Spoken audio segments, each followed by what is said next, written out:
Alrighty Pitmasters, so today we're doing a flat end brisket in a Traeger pellet smoker.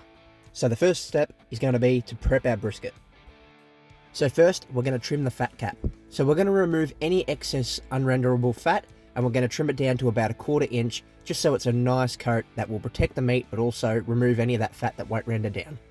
Second step is we're going to apply our dry rub. So today I'm using the Bullseye Rub by Butcher's Axe because I find it goes perfectly on any of those really large beef low and slow cuts like beef short ribs, tri-tip and brisket. So apply a nice even coat and then we're going to pop this into the fridge and get it on the Traeger first thing tomorrow morning. This will allow that rub to set and impart into that meat, and it also avoids any prep work having to be done tomorrow morning. We can just get up and chuck it on the smoker. Okay, so it's 5 AM the next morning. We've got our Traeger fired up using hickory wood pellets. We're aiming for 225 Fahrenheit, so we've got the dial set. Slowly climbing at 72 Fahrenheit at the moment. When we hit 225, in goes the brisket. We'll let this ride for a couple of hours and we'll come back and check it. So for the next few hours or so, every 45 to 50 minutes, we're going to come back and spritz it and just do a quick check on it, stop that bark from drying out and let it go. It's coming along nicely. So we've been cooking for about 6 hours and we've hit the stall. It's at about 170 Fahrenheit and it isn't climbing much, so we're going to do the Texas crutch to help it push through this stall and get cooking again. So you can use tinfoil or butcher's paper, whatever works for you. Today we've got butcher's paper because that's all I've got on hand, so we're going to go with that. So we're going to do a nice tight layer, wrap it up nicely, and then we're going to go and give it a second layer just to make sure it's really wrapped up nicely and that we can really push this brisket through the stall, which will assist us in pushing up this temperature a little bit quicker than if we weren't to wrap it.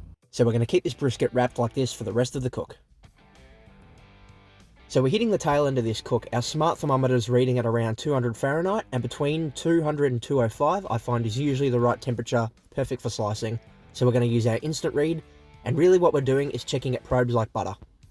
So our instant read probed like butter with very little resistance, so this is ready. So now we're going to get it wrapped up, put it in an esky and let it rest for an hour or so. Okay, so our brisket is rested, wrapped up tightly and in that esky for about an hour and a half, and now this thing is wobbling like jelly. It is ready to slice. And check that out, that is slicing with absolute ease. We've got a very nice smoke ring, all things considered, for a pellet grill. We did let it smoke for quite a while, 6 to 7 hours before we wrapped it, so that gave us the best chance of getting a nice smoke ring. We've rested it for long enough because you can see right here how juicy and tender this looks. And wrapping your meat and allowing that juice to go back into that meat is a big part of that. Look at that, pulls away with ease, no resistance, has an awesome bite to it. Overall, a pretty good pellet smoker brisket result. Cheers Pitmasters, thanks for watching.